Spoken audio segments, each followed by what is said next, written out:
कैसे हैं आप लोग। चलिए शुरू करते हैं हमारी क्लास हिस्ट्री। कल मैंने आपको क्या पढ़ाया था हिस्ट्री के बारे में। देखो भैया, अभी तक क्या क्या पढ़ लिया अपन ने। अभी तक हम लोग पढ़ चुके हैं हसीन मशूक शाह मतलब हरियंक वंश पढ़ लिए हैं, शिशु नाग वंश पढ़ लिए हैं, ठीक है। नंद वंश पढ़ चुके हैं, मोर वंश पढ़ लिए हैं, मोर वंश के बाद शुंग वंश पढ़ लिए, कौरव वंश पढ़ लिए हैं और सातवाहन वंश पढ़ लिए हैं। ये सातों वंश ने मगध की धरती पे साम्राज्य किया था, ये आपको पढ़ा दिया है।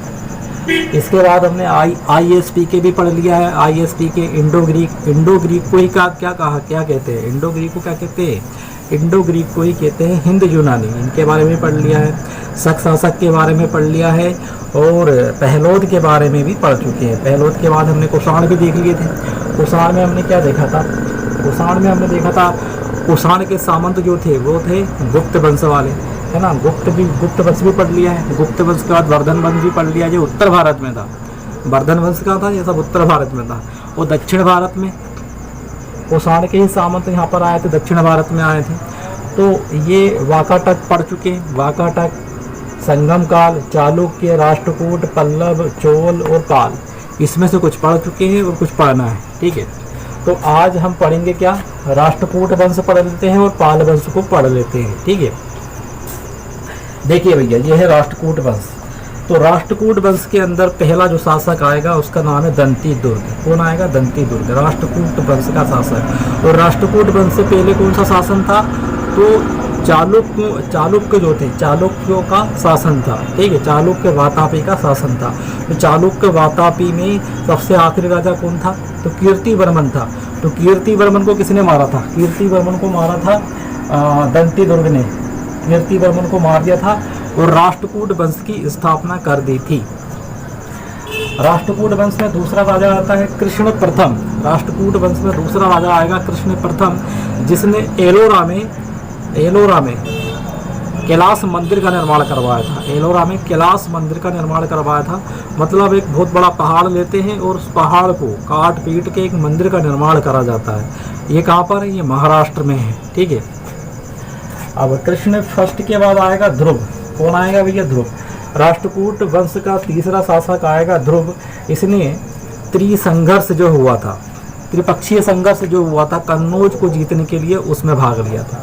कहाँ पे, ध्रुव ने कहाँ भाग लिया था, त्रिपक्षीय संघर्ष में भाग लिया था। ये था कन्नौज वाला एरिया, ठीक है। और ये था राष्ट्रकूट वंश। और राष्ट्रकूट वंश में कौन था, ध्रुव था। तो ध्रुव ने कहाँ हमला किया था, कन्नौज पे हमला किया था, ठीक है। तो त्रिपक्षीय इसको इसलिए कहते हैं क्योंकि इस पे 3 ओर से हमला हुआ था। इधर पाल वंश वालों ने भी हमला किया था, इधर से प्रतिहार वंश वालों ने भी हमला किया था और यहाँ से राष्ट्रकूट वंश ने भी हमला किया था। तो राष्ट्रकूट वंश का कौन सा शासक था जिसने कन्नौज पे हमला किया था, तो उस शासक का नाम था ध्रुव, ठीक है। ध्रुव के बाद आएगा अमोघ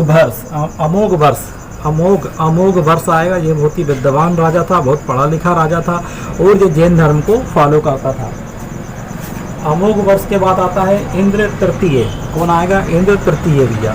इंद्र तृतीय के दरबार में क्या हुआ था, इंद्र तृतीय आएगा, इसके दरबार में आया था अल मसूदी आया था। इसके दरबार में कौन आया था, अल मसूदी। और अल मसूदी ने मानसून की चर्चा की थी, मानसून के बारे में लिखा था, ठीक है। किसने लिखा था, तो अल मसूदी ने लिखा था।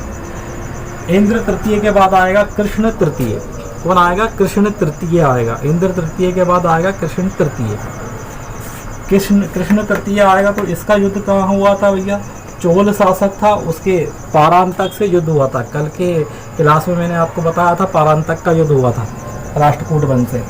तो कृष्ण तृतीय था राष्ट्रकूट वंश का शासक और चोल वंश का शासक था पारांतक। इनका युद्ध हुआ था, उस युद्ध का नाम था तक्कोलम का युद्ध, ठीक है। तक्कोलम का युद्ध ये मैंने बनाया, इसमें देखते हैं। यहाँ देखो, यहाँ पर क्या है, राष्ट्रकूट वंश है, यहाँ पर क्या है, चोल वंश है, ठीक है। तो चोल वंश में कौन सा रहा, चोल वंश की राजधानी क्या थी, तंजौर थी, क्योंकि चोल क्या दूसरी बार उभरा था, ठीक है। तो चोल वंश की राजधानी तंजौर थी। यहाँ पर राजा कौन था, यहाँ पे राजा था पारांतक। तो पारांतक ने पहले मदुरई में हमला किया था, तो मदुरई को जीत लिया था और मदुरई कोंड की उपाधि को धारण किया था। फिर ये यहाँ से चला युद्ध करने के लिए, कहाँ, राष्ट्रकूट पहुँच गया। तो राष्ट्रकूट में इसको कौन मिला, कृष्ण तृतीय मिला। कौन मिला, कृष्ण तृतीय। तो कृष्ण तृतीय ने क्या करा भैया, ये इसको पारांतक को परास्त कर दिया। किसको परास्त कर दिया? पारांतक को परास्त कर दिया। उस युद्ध का नाम क्या है? उस युद्ध को बोलते हैं तक्कोलम का युद्ध। तो तक्कोलम का युद्ध किन किन वंश के बीच में हुआ था? तो राष्ट्रकूट वंश के बीच में हुआ था और चोल वंश के बीच में हुआ था, ठीक है। और राजा कौन थे? तो उसमें राजा थे भैया, एक तो हमारा पारांतक होगा चोल वंश का, और राष्ट्रकूट वंश का होगा अपना कौन सा? कृष्ण तृतीय, ठीक है। आगे बढ़ते हैं।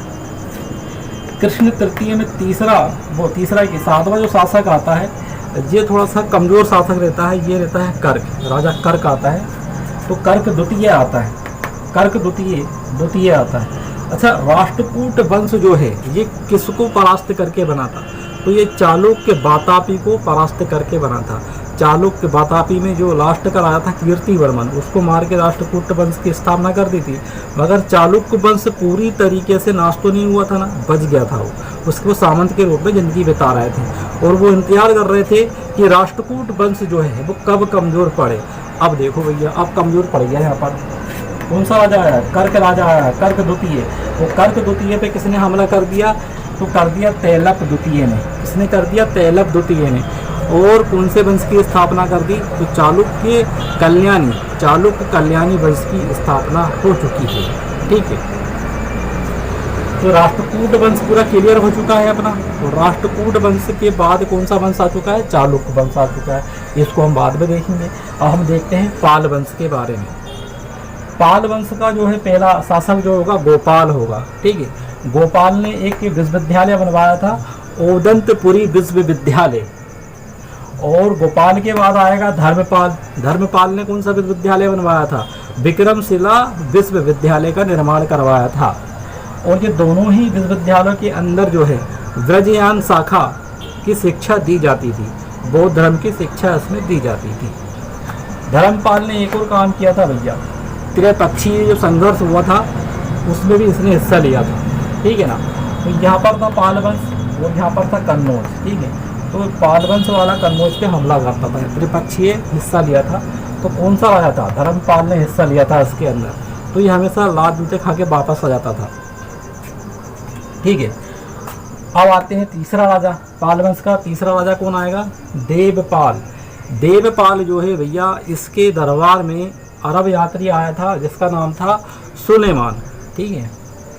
और चौथा राजा आएगा महीपाल। चौथा राजा कौन आएगा? महीपाल आएगा। और महीपाल जो है, याद करो कल के वीडियो में बताया था महीपाल की पिटाई किसने करी थी? राजेंद्र चोल ने की थी। ये नक्शे से समझो, देखो ये है चोल वंश, यहाँ पर है चोल वंश, ठीक है। तो यहाँ पर कौन सा शासक था? राजेंद्र चोल था, जिसने कहाँ पर श्रीलंका को भी जीता था, इंडोनेशिया को भी जीत लिया था। और कहाँ पहुँच गया था? बंगाल पहुँच गया था। कहाँ पहुँच गया था? बंगाल। तो पाल वंश कहाँ पर है? बंगाल में है ना, बंगाल का पुराना नाम है गोण, ठीक है, गोण है ना, गोण शासक। तो राजेंद्र चोल कहाँ पहुँच गया भैया? बंगाल पहुँच गया। वो महीपाल जब देखा कि भैया राजेंद्र चोल आ गया सेना लेके, तो ये भागा, महीपाल भाग गया। तो राजेंद्र चोल ने एक लोटा निकाला भैया, गंगा जी का पानी भरा और वो वापस आ गया। पाल वंश का आखिरी शासक आएगा मदन पाल। नेक्स्ट वीडियो कल बनाएंगे। जब तक के लिए बाय बाय, टाटा एंड जय हिंद।